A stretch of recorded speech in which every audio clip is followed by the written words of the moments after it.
때마다 광야에 서 있는 교회에 대해 출애굽기 말씀 한 장 한 장 가지고서 지금 이렇게 설교를 하고 있었습니다. 코로나 2년 차였잖아요, 올해가. 그 모습이 갑작스럽게 익숙했던 그 애굽을 떠나 광야에서 생활할 수밖에 없었던 그 이스라엘의 모습과 흡사 비슷한 것 같아서 그 교회의 모습을 좀 살펴보면서 우리의 그 광야 교회가 어떻게 서야 할 것인가에 대해서 좀 나누고 싶었습니다. 광야 교회는 홍해 앞에서 가만히 서서 하나님의 일하심을 보고 또 구원을 경험함으로 시작됩니다. 그들의 노력이 아니라 온전히 하나님의 일하심으로 그들은 구원받았고 바로와 애굽의 군대가 그 홍해에서 다 수장되는 것을 그들이 경험하지요.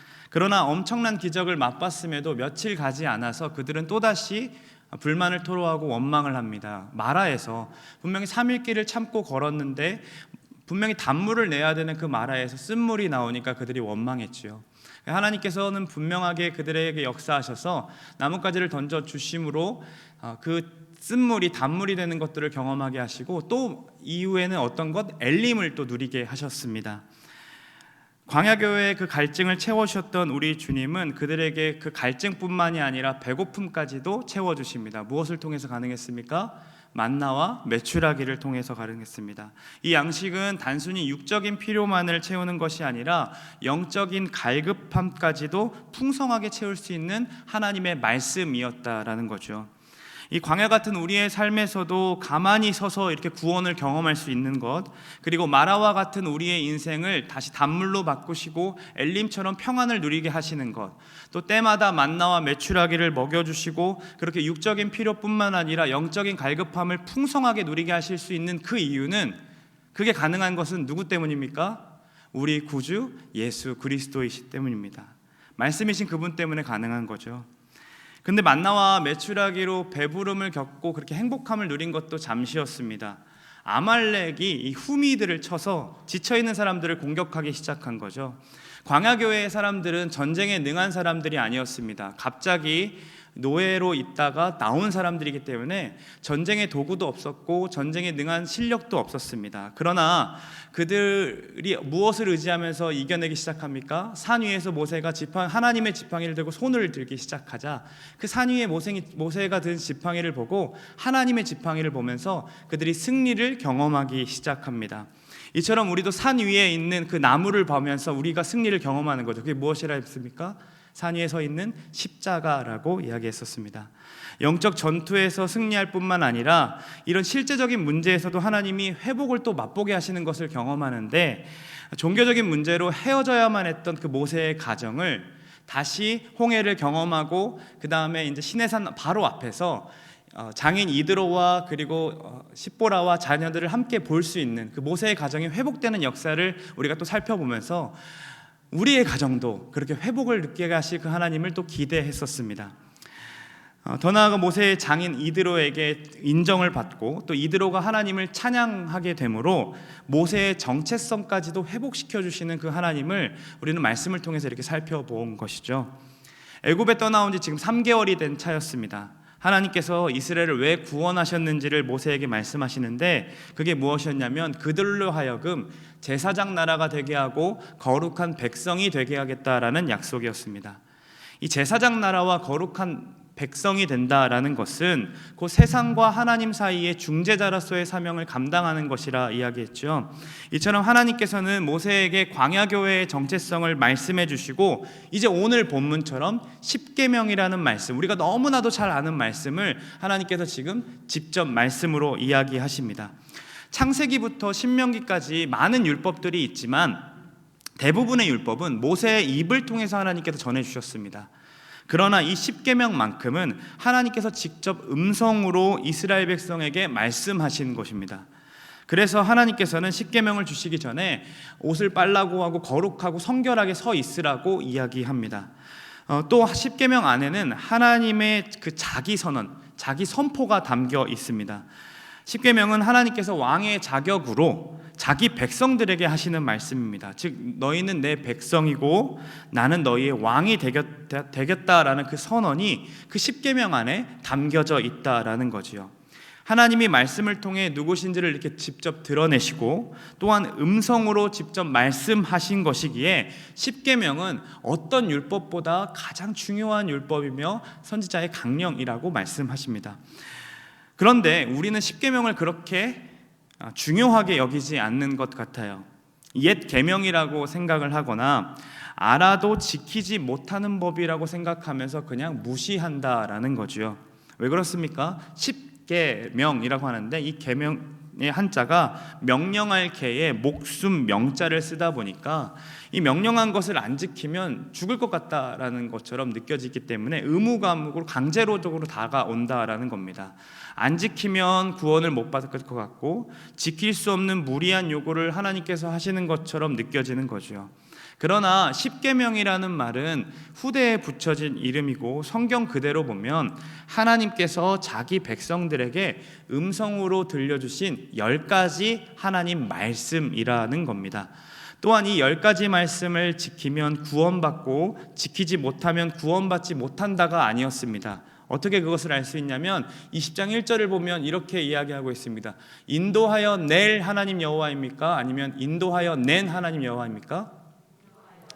네, 과거형을 쓰고 있습니다.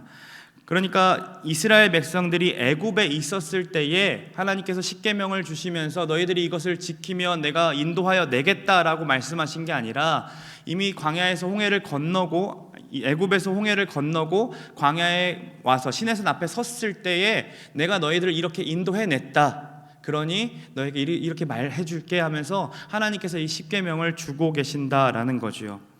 홍해 이미 건너왔고 새 역사를 시작한 광야교회에게 주어진 말씀이기에 이것은 구원받기 위한 명령도 아니고 구원의 조건도 아니라는 겁니다. 오히려 이 말씀은 구원받은 하나님의 백성에게 주시는 하나님의 사랑 고백이라는 것입니다.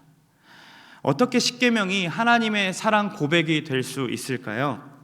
첫 번째로 십계명은 우리의 행복을 위해 주신 말씀이기 때문입니다. 우리의 행복이 어떻게 가능합니까? 사람의 주된 목적은 하나님을 영화롭게 하고 그분을 영원토록 즐거워하는 것이라고 성경을 통해서 웨스트민스터 소요리 문답 1문답에 그렇게 나와 있습니다. 즉 우리의 행복은 어디로부터 드러나냐면 하나님을 경외하고 그분을 즐거워하는 일로부터 누릴 수 있다라는 거지요. 그런데 그 행복을 누가 어떤 것 때문에 다 무너뜨렸습니까?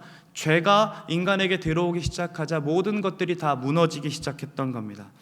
사람은 스스로 죄가 무엇인지를 깨달을 수 없는 존재들이었습니다. 왜냐하면 기준점이 없었기 때문이죠. 거리마다 신호등을 이렇게 놓고 그리고 교통법규가 필요한 이유는 무엇 때문입니까? 사고를 막기 위함입니다. 그렇죠? 즉 이 말씀은 곧 하나님께서 우리를 보호하시기 위해 들려주신 말씀이라는 겁니다. 그럼 무엇으로부터 우리를 보호하시려고 이 말씀을 주셨을까요? 바로 죄를부터 우리를 구원하시려고 보호하시려고 주신 말씀인 것이죠. 로마서 3장 20절에 이렇게 나와 있습니다.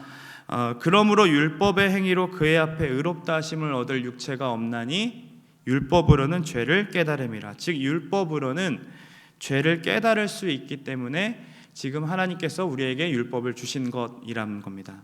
신호가 없고 횡단보도가 없었다면 우리는 무단횡단을 해도 그게 잘못된 일이라고 여기지 않을 겁니다. 그러나 신호등을 비롯한 교통법규가 있기 때문에 무단횡단이 잘못된 것임을 인식할 수 있는 것이죠. 하나님이 이렇게 말씀으로 행복함을 유지할 수 있는 그 울타리와 기준점을 주시는 것은 십계명뿐만 아니라 에덴에서도 존재했었습니다.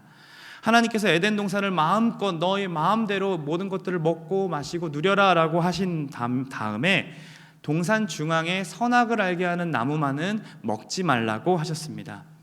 많은 청년들은 하나님이 이 선악과를 만들지 않았다면 우리가 죄를 짓지 않고 예수님 오실 필요도 없을 텐데 왜 하나님께서 선악과를 만드셔서 우리가 죄를 짓게 하느냐, 그래서 결국에는 죄의 시작은 하나님으로부터 온 것이 아니냐라는 질문들을 굉장히 많이 합니다. 매년 올라올 때마다 합니다. 20살 애들이 계속합니다. 그러나 우리는 분명하게 압니다. 선악과는 죄를 짓게 하는 특별한 나무가 아니었습니다. 동산 중앙의 한 나무를 규정하여 선악을 알게 하는 나무라고 이름을 지으시고 약속의 말씀을 기억함으로 에덴에서는 자발적이고 그리고 자율적인 그 행복을 누리게 하고 싶으셨던 겁니다.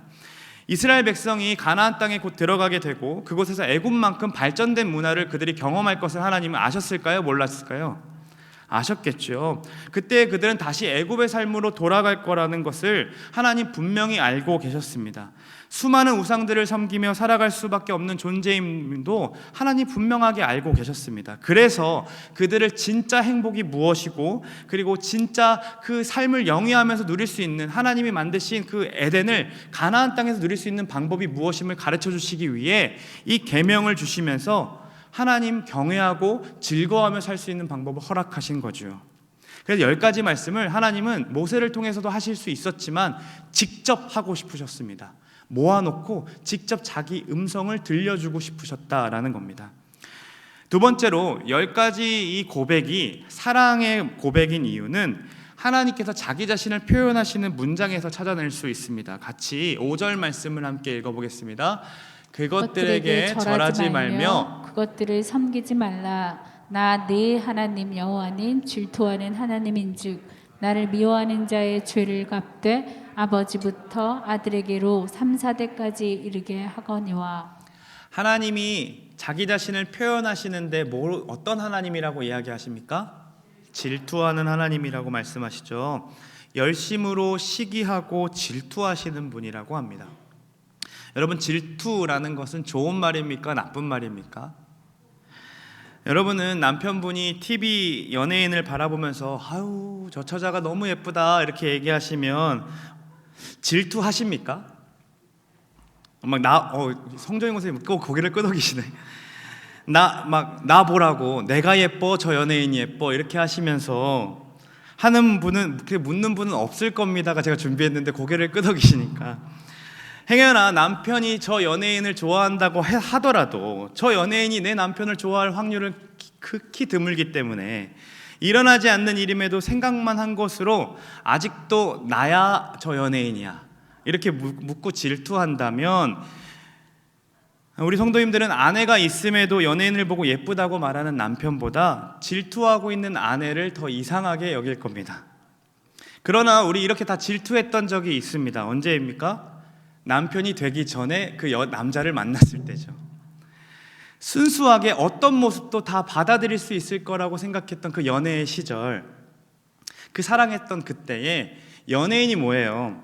당구가 좋아, 내가 좋아, 강아지가 좋아, 내가 좋아, 뭐 이렇게 여러 가지 것들과 계속 내가 좋은지 그가 좋은지를 확인하면서 우리는 그 사랑을 계속 확인하고 싶어하고 질투했었습니다.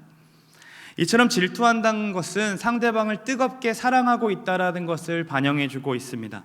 하나님께서 질투하신다라는 것은 이스라엘 그리고 우리가 하나님의 것임을 나타내 주시는 말인 거죠.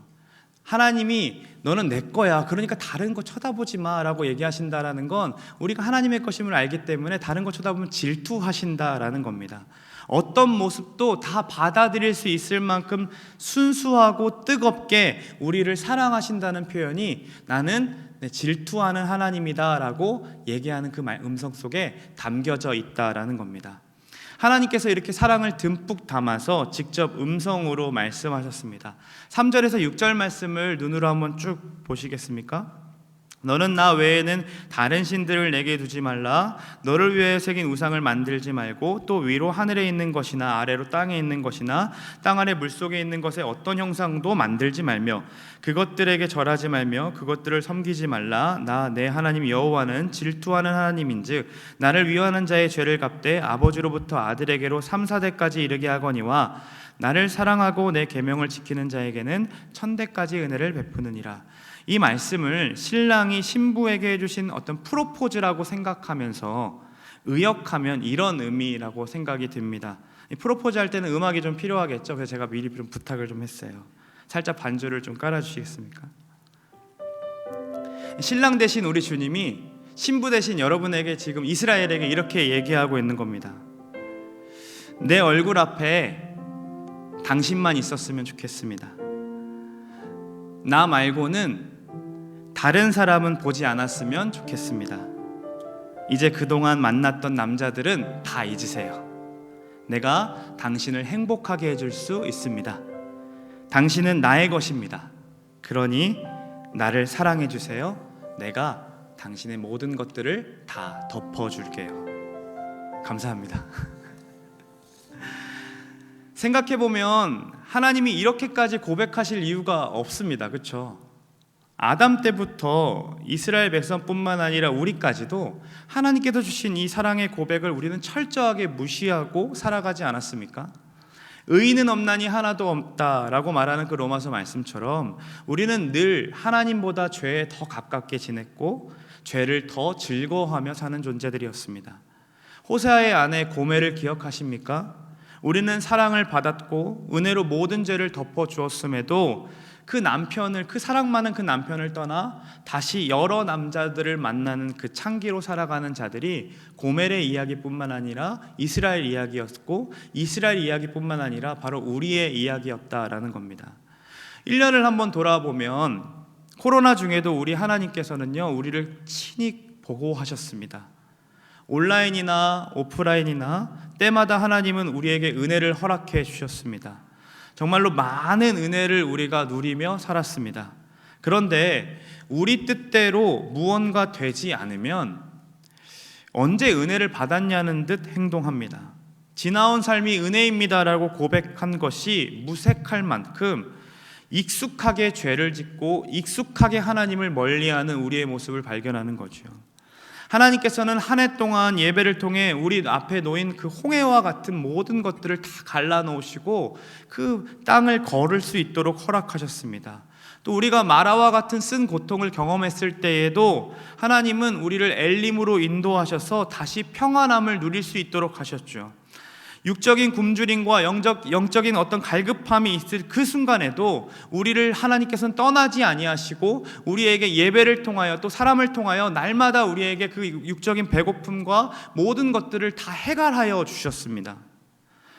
또한 지치고 고날 때 우리의 그 계속해서 괴롭히고 무너뜨리려고 아말렉과 같은 그 사단의 공격 때에도 혼자 믿는 것 같아 또 속상하고 계속해서 교회에 혼자 있으면서 기도하는 것이 속상했대. 가족들을 위해서 기도하는데도 변하지 않는 그 가족들을 보면서 속상한 마음을 갖고 있었을 그때에도 우리 하나님께서는 우리의 기도를 외면하지 아니하시고 우리의 죄와 대신 싸워주시며 또 우리를 위로해 주시고 우리의 가정 안에 회복함까지도 경험하게 하셨다라는 겁니다.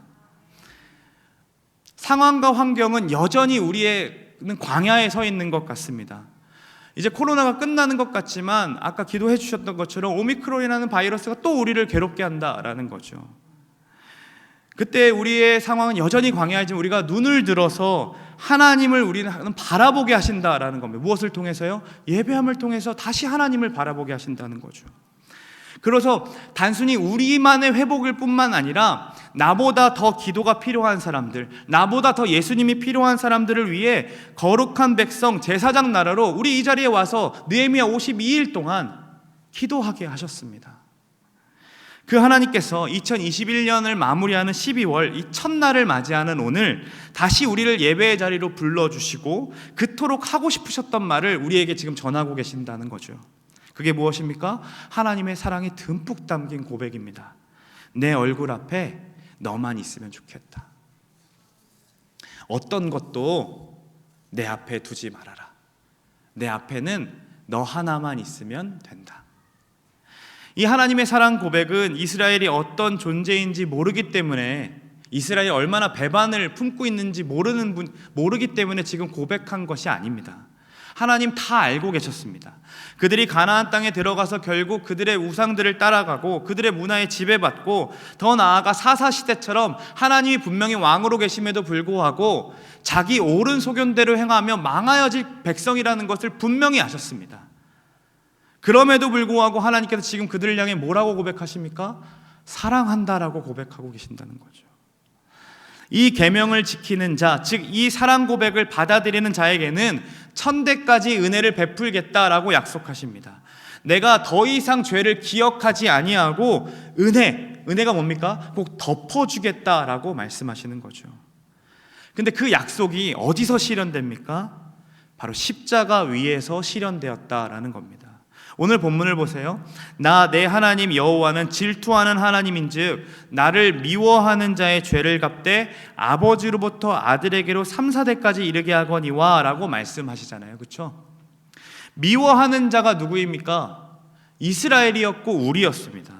3, 4대가 뭡니까? 아담 때부터 우리 때까지 우리는 하나님을 질투하시도록 만들었습니다. 너는 내 것이라 말씀하시는 그 하나님의 말씀을 철저하게 무시하면서 아니요, 내 인생은 내 것이에요 라고 말하며 하나님을 배반하였습니다. 십자가 위에서 피 흘리고 계시는 그 예수님, 한 번도 아버지를 미워해 보신 적이 없으신 분이셨습니다. 도리어 우리가 하나님을 미워했죠. 우리가 하나님을 증오했습니다. 말로는 하나님 섬긴다고 말하였지만 우리는 하나님 얼굴 앞에서 너무나도 많은 것들을 두며 살았습니다. 말로만 하나님만을 예배한다라고 했지, 우리는 하나님보다 내 자녀가, 하나님보다 내 성공이, 하나님보다 내 재정이 더 우선시되는 삶을 우리 살았다라는 겁니다. 우리가 십자가 위에 있어야 했고, 우리가 미워하는 자였기에 우리가 그 미워하는 자의 죄값을 다 치루어야 했습니다. 그런데 한 번도 미워해 보신 적 없고 영원 전부터 아버지의 사랑을 무한하게 영원토록 받으셨던 그 예수님께서 우리의 모든 죄값을 다 짊어지시고 십자가 위에서 하나님은 사랑이십니다 라는 것을 드러내어 보이셨습니다. 그리고 우리를 완벽하게, 완전하게, 깨끗하게 하셨다라는 거죠. 바울은 남편과 아내의 이 본질적인 관계를 설명하면서 에베소 교인들에게 그리스도의 사랑을 이렇게 고백하고 있습니다. 같이 한번 읽어보겠습니다.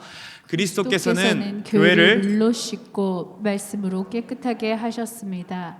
마치 아름답고 깨끗한 신부처럼 교회를 깨끗하게 하고 거룩하게 하시기 위해 그리스도께서 죽으셨던 것입니다. 사랑하는 여러분, 우리 주님께서 코로나 광야 속을 있는 교회된 우리를 이렇게 사랑하십니다. 1년간 죄로 더럽혀진 것뿐만 아니라 과거와 그리고 오늘 그리고 앞으로 지을 모든 죄로 인해 더럽혀진 우리의 몸을 물과 피로 씻으시고 말씀으로 깨끗하게 하셨다라는 겁니다. 우리를 다시 거룩한 백성이요 왕 같은 제사장으로 삼아주시기 위해 다시 그 거룩하신 하나님 앞에서 신부로 서게 만드셨다라는 거죠. 그렇게 하시기 위해 뭐 하셨습니까? 자기 스스로가 아버지 앞에서 미워하는 자처럼, 아버지를 증오하고 미워했던 자처럼 그 십자가 위에서 죽으셨습니다. 왜 이렇게 하셨다고요? 우리를 거룩하신 그 하나님 얼굴 앞에 거룩한 신부로 서게 하기 위함입니다. 우리는 곧 주님이 다시 오시면 새 하늘과 새 땅에서 거룩한 신부로 그 앞에 서게 될 것입니다. 계시록 말씀에 이렇게 나와 있습니다. 같이 한번 읽어보겠습니다. 또 내가 새 하늘과 새 땅을 보니 처음 하늘과 처음 땅이 없어졌고 바다도 다시 있지 않더라. 또 내가 봄에 거룩한 성 새 예루살렘이 하나님께로부터 하늘에서 내려오니 그 준비한 것이 신부가 남편을 위하여 단장한 것 같더라. 그렇게 단장하며 서 있다라고 합니다. 마치 신랑을 기다리는 것처럼요.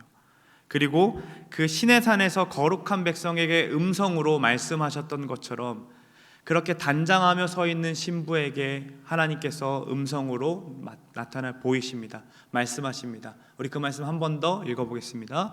내가 들으니 보좌에서 큰 음성이 나서 이르되 보라, 하나님의 장막이 사람들과 함께 있음에 하나님이 그들과 함께 계시리니 그들은 하나님의 백성이 되고 하나님은 친히 그들과 함께 계셔서 모든 눈물을 그 눈에서 닦아주시니 다시는 사망이 없고 애통하는 것이나 곡하는 것이나 아픈 것이 다시 있지 아니하리니 처음 것들이 다 지나갔음이로라.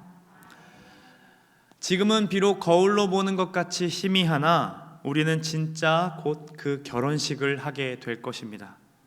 거룩하신 하나님 앞에 깨끗하게 서서 그분이 하시는 그 사랑 고백을 다시 듣게 될 것입니다. 사랑하는 여러분, 우리의 삶이 비록 여전히 광야 같아 보여도 우리는 그리스도의 신부요 하나님께서 사랑하시는 교회된 존재임을 잊지 않으시기를 간절히 소망합니다. 제가 결혼식 갈 때마다 은혜를 받는 장면이 있습니다. 여러분들은 결혼식 가면서 언제 눈물을 흘리십니까? 신랑이 밝고 경쾌한 음악과 함께 이곳저곳 고개를 숙이며 인사하고 입장합니다. 그리고 이제 아름다운 반주가 깔리고 사회자와 주례자가 이렇게 선언합니다. 여러분 다 자리에서 일어나 주시겠습니까? 오늘 결혼식의 주인공이 입장할 시간입니다. 신부 입장하면 그때 막 눈물이 감격한 눈물이 흐릅니다.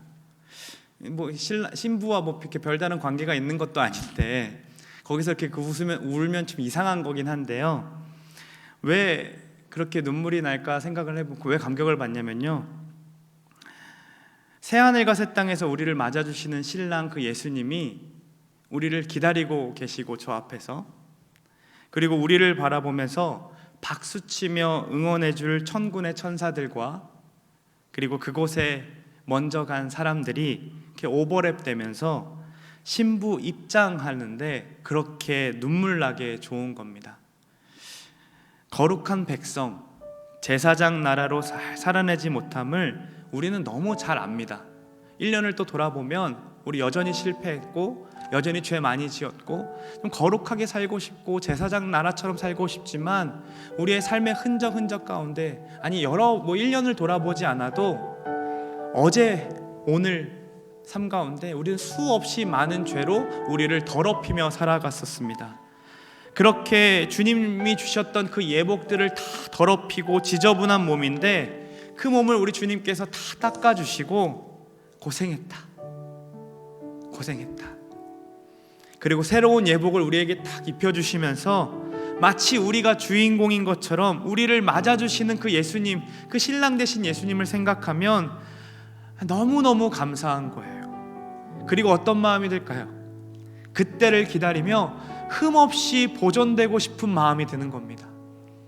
그때 우리를 맞아주실 예수님을 기대하면 이 땅에서 우리가 찬송한 것처럼 이 땅은 우리가 살 곳이 아니니까 저기 위에서 하나님과 함께 살 것이니까 이 땅에서 우리 몸 그대로 올라갈 텐데, 완전한 몸으로 올라갈 텐데 흠없이 보존되고 싶은 그 소망함이 우리 가운데 생긴다라는 겁니다. 그래서 바울은 이렇게 성도들에게 고백하며 선포합니다. 같이 한번 읽어보겠습니다. 평강의 하나님이 친히 너희를 온전히 거룩하게 하시고 또 너희의 온 영과 혼과 몸이 우리 주 예수 그리스도께서 강림하실 때에 흠없게 보존되기를 원하노라. 우리 주 예수 그리스도께서 강림하실 때에 흠없게 보존되는 우리가 되었으면 좋겠습니다. 한 해가 지나가고 또 다른 새해가 오더라도 우리의 삶이 여전히 광야일 수도 있습니다. 그 광야에서 우리는 하나님의 사랑 고백을 분명하게 누리며 예수 그리스도의 신부답게 흠없이 분명히 보존될 수 있습니다. 어떻게 됩니까? 하나님께서 늘 우리와 함께 하시기 때문입니다. 그러니 사랑하는 여러분, 비록 실패하였더라도, 비록 죄를 지으셨더라도 다시 하나님 앞에, 다시 그 하나님 얼굴 앞에 우리의 몸과 마음을 두는 우리 모두가 되기를 간절히 소망합니다.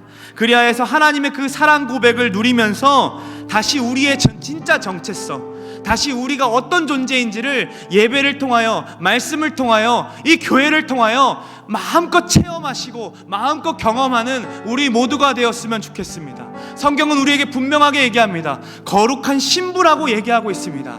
우리 그렇게 거룩한 신부로서 우리의 신랑 되신 예수님께 우리의 마음을 고백하며 우리 이렇게 찬양하며 나아가기를 소망합니다. 함께 찬양하겠습니다.